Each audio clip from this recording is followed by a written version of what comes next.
Vénérable Maître Yakimi Ramed, qu'est-ce que c'est que les enfers? C'est quoi le purgatoire?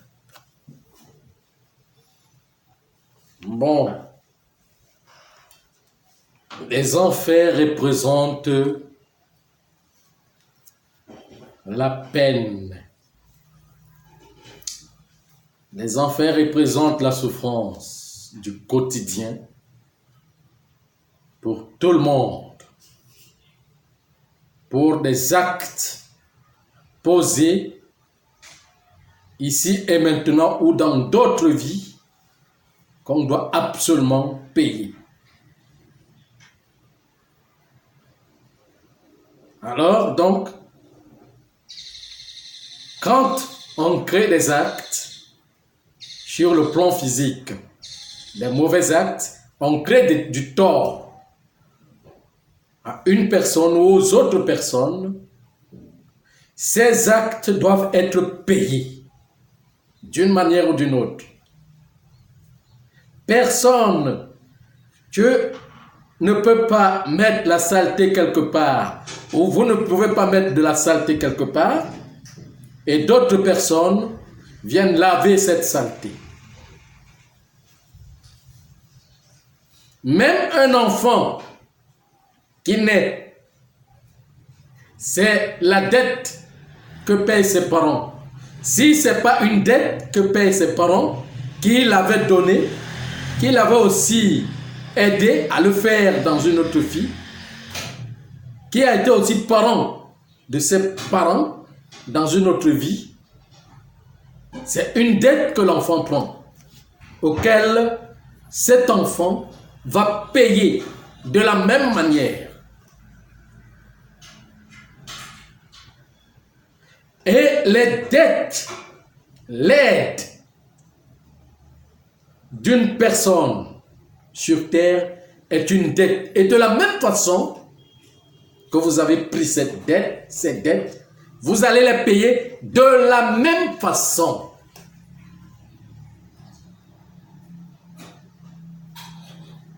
Vous voyez, c'est ce qu'on appelle la loi du talion.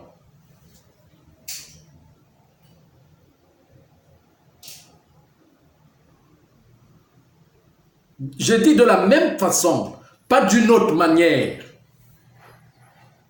Le cosmos se régularise et se régit dans son rétablissement. Il n'agit pas, il ne fasse pas les actes, mais les enregistre, afin que ces actes viennent, ces actes doivent être payés. Si les actes sont mauvais, elles seront payées de la même façon. Si elles sont bonnes, elles seront payées de la même façon. Œil pour œil, dent pour dent. Bien sûr, œil pour œil, dent pour dent. Même comme ça, ça a des explications à plusieurs niveaux.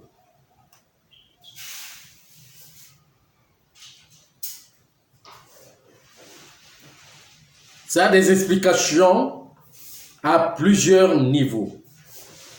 Mais dans un dicton, en Afrique, il est dit qu'on ne déplace pas le cœur pour le mettre dans un autre endroit. On ne déplace pas l'œil pour le mettre dans un autre endroit. L'œil se retrouve à son endroit, dans sa position là où on l'a mis. On ne déplace pas un organe, ni le nez. Le nez ne respire pas par le bas, il respire par le haut, au niveau de la tête. C'est là où se retrouve sa place. Bon, Vénérable Maître, s'il vous plaît, avant de continuer sur les enfers, je voulais que vous nous apportiez une certaine éclaircissement. Donc, Dieu ne pardonne pas, ou bien, qu'est-ce qu'il y a dans cette histoire de pardon avec Dieu? Ah bon? Donc, vous pensez que le pardon, c'est posez des actes et quand vous priez et qu'on vous pardonne. Sinon, la prière allait faire en sorte que les actes soient pardonnés. Le pardon de Dieu, c'est payer l'acte posé. C'est après avoir payé cet acte qu'on est pardonné.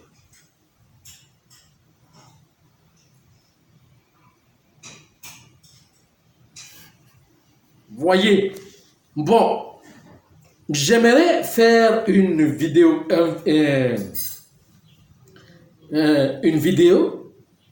qui parle un peu de ce qu'on appelle sauveur. Parce que là, il y a aussi le problème du pardon qui est là-dessus, mais il faut l'expliquer d'une autre manière. Mais ici, on parle de quoi? On parle des enfers. On parle des enfers.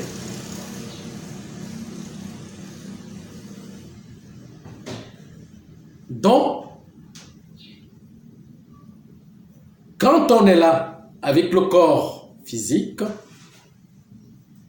tout ce qu'on fait est enregistré.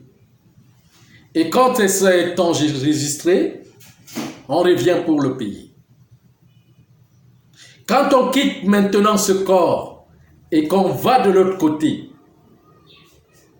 étant de l'autre côté, ce qui nous amène encore ici, c'est des dettes qu'on a prises. Ce sont des fautes qu'on a commises. Ce sont des saletés qu'on a laissées derrière. Et ce sont ces saletés qui obligent à revenir nettoyer. C'est pour cela qu'on donne le corps. Et beaucoup pensent donc que ici dans ce monde n'est pas un règne de purgatoire et que que les enfers ou le règne du purgatoire se retrouve dans un autre monde. Non. Quand on parle du purgatoire ou des enfers, ayant quitté ce corps, c'est quoi? C'est le résumé de ce que l'âme voit, le résumé de ce que sa personnalité revoit, de l'ensemble de ses fautes qui sont nombreuses, de l'ensemble de ses défauts, de cette saleté qui est entassée, qui lui donne les angoisses, les soucis, le stress, qui fait en sorte qu'il négocie, elle est dans des négociations permanentes qui demandent à ce qu'on lui donne un autre corps pour venir le faire. À ce niveau, c'est ça qu'on appelle purgatoire. De façon que il est dit que c'est ici ce corps qui dérange les autres. Pourquoi? Parce que quittant de ce corps, le travail ne fait que commencer, le travail n'a pas fini. On a laissé des choses. Et alors c'est ici qu'on doit apprendre comment ménager, comment vivre. Mais là-bas, il y a la voyance. Parce que déjà là-bas, de l'autre côté, ils voient comment il faut faire pour... Il y a un certain, pas globalement, un certain petit état de conscience qui permet de voir un peu ce qu'il fallait faire pour ne pas porter les dettes. Ou bien pour payer. Et maintenant, quand on vient de ce côté, on oublie encore, parce que ce corps représente l'oubli total. On l'appelle le vêtement de l'oubli. Quand il revient, ce corps qu'il revient, on revient dans ce corps, on oublie totalement. On oublie totalement, on oublie tout. Totalement. Et maintenant, c'est la nature qui oblige, qui commence à obliger à payer des dettes. La nature devient comme un fouet, et ce fouet représente l'ensemble des souffrances. L'ensemble des souffrances qu'on éprouve au quotidien. Qu'on va donc appeler parfois des mauvaises rencontres, quelqu'un que tu trouves, que tu ne connaissais pas, vous vous rencontrez et il te cause du tort, comme s'il te connaissait. Il y a des gens qui viennent d'ailleurs, ils viennent, on les accueille dans les familles et ils commencent à chercher, à arracher l'héritage de ces familles ou à la vendre. Pourquoi? Parce qu'il y a quelque chose qui lie cette personne avec les personnes qui sont dans cette famille. Il vient uniquement pour faire payer ou bien pour venir faire une mission avant de passer. Donc, à un certain niveau, dans le niveau supérieur, l'étranger n'existe pas.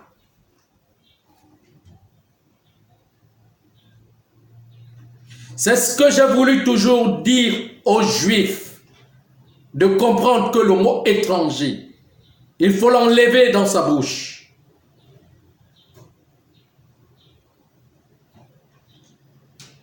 Il faut enlever le mot étranger dans sa bouche. Parce que étranger, dans le plan supérieur, quand on dit qu'on apprend, on est en train d'apprendre de la spiritualité. C'est l'esprit. C'est la communication avec l'esprit. Aller découvrir le passé, le présent, le passé. C'est aller découvrir le passé. Pour que le présent, arranger au présent, pour reformer l'avenir pour le futur. On ne fait pas la spiritualité de surface,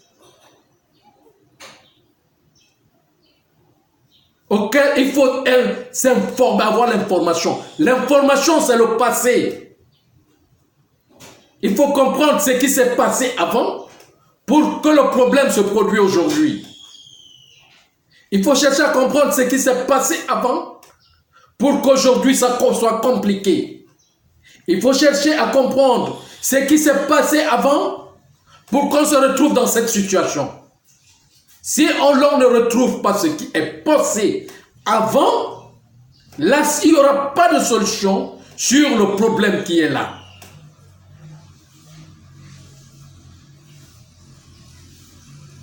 C'est pour cela que le litige sans racine s'attache toujours et continue. Parce qu'il n'y a pas la véritable solution. Il n'y a pas comment je peux appeler, le véritable enseignement, renseignement, information qui dénoue le nœud du litige. Et c'est ce litige qui représente l'enfer.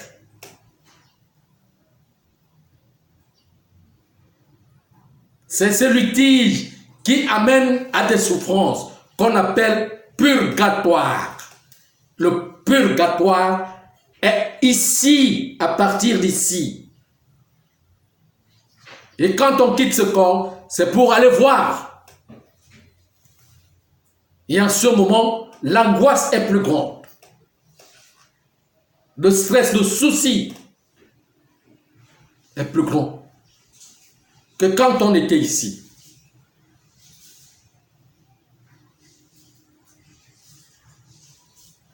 Parce que là-bas de l'autre côté, on souffre beaucoup plus en pensée. Là-bas de l'autre côté, il n'y a pas quelqu'un qui va t'aider, qui t'aidera. Mais ici, c'est au niveau où on s'entraide. Soit on prend des dettes, soit on paye les autres. Mais on doit prendre en payant.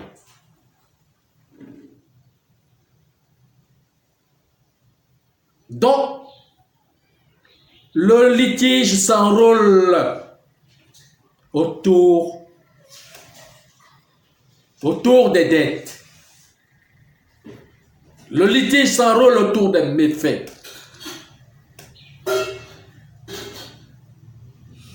Puisqu'il n'y a pas quelque chose qui bloque, qu'on appelle le jinka, le njik, qui bloque les litiges. Parce que le jinka, le njik, bloque les litiges. Quand il y a le jinka quelque part, les litiges ne vont pas évoluer. Parce que tout le monde a peur de ce qui va l'arriver à l'instant même. Puisque ce rapport n'est plus, ce raccord n'est plus. Cette tradition a été coupée pour être remplacée par des sectes religieuses et autres. Alors, la nature joue le jeu de ne rien voir, ni comprendre, ni rien enregistrer. Et pourtant que la nature n'est qu'un enregistreur. Il ne fait qu'enregistrer.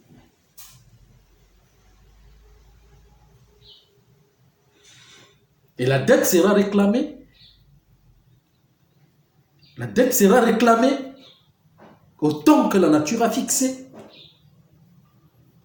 Parce qu'il n'y a pas quelque chose qui l'empêche ou qui le blâme.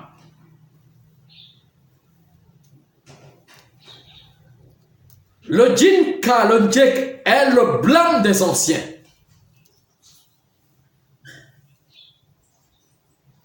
C'est ça qu'on appelle Ibam, Ibam, Ibam Hek.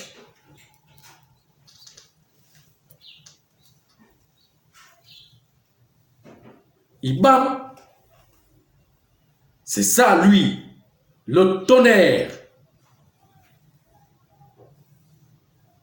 Le tonnerre est appelé en ça Ibambat. Ibambat veut dire c'est lui qui juge, qui démonte, qui est derrière toi pour te démontrer que ce que tu as fait, pour te rappeler. Il te rappelle toujours ton devoir. Il te rappelle toujours à nettoyer. Nettoyer ta saleté.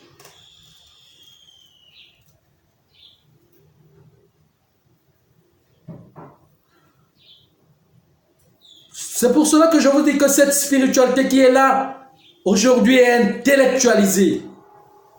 Pourquoi? Parce que si les gens comprennent réellement le sens fondamental de la spiritualité, il y aura crainte. Il y aura crainte de Dieu. Mais on ne peut pas craindre Dieu quand il n'y a pas le blâme derrière soi, quand il n'y a pas le jinka, il n'y a pas le njik derrière soi, quand il n'y a pas le blâme, le fouet des anciens qu'on appelle la sirène ou le sirois en mer, qui te blâme. Mais c'est ça la racine de ce qu'on appelle le pharaon. Le pharaon, c'est le jugement de soi. Un génie qui te blâme, qui est toujours en train de t'intimider. Il est comme ton parent qui te fait marcher dans le monde.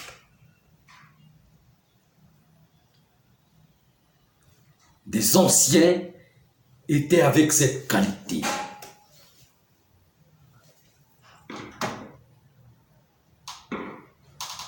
le Djengu des anciens. Le Djingo des anciens. Le génie. Il faut comprendre. Il faut amener toutes choses dans le génicisme. Il faut que chaque personne soit avec son autorité. Quand on parle de l'autorité, les gens pensent que l'autorité, c'est avoir, comment je peux dire, être assis sur une chaise et commander les gens. Non. L'autorité, c'est avoir l'autorisation d'amener les gens et avoir un être derrière soi qui te blâme. C'est cet être qu'on appelle l'autorité.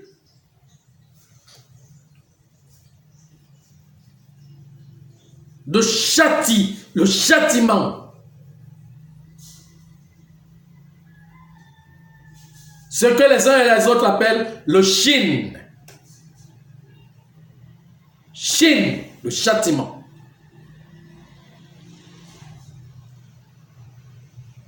C'est ça.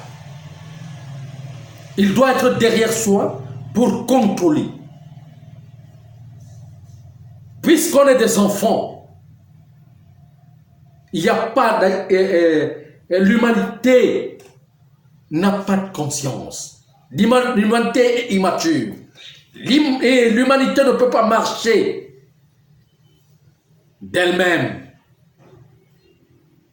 Mais il y a un temps, quand on le démontre, qu'on peut marcher soi-même, la nature donne cette position pour voir comment on va marcher. Mais il y a un temps quand le moment arrive, la nature ne joue pas. La nature revient avec le Djenka, avec le Djek, pour remettre les bases.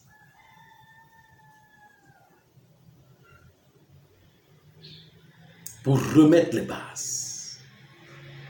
Les bases du sacrement. Les bases du sacrement qui relient la fraternité. Voyez, dans les enfers, comme je les ai expliqués tout à l'heure, il faut le comprendre à ce niveau, pour ceux qui sont dans ce corps et ceux qui ont quitté ce corps pour aller de l'autre côté. Vous avez encore une autre question? Non, venez remettre. Merci beaucoup. Ok.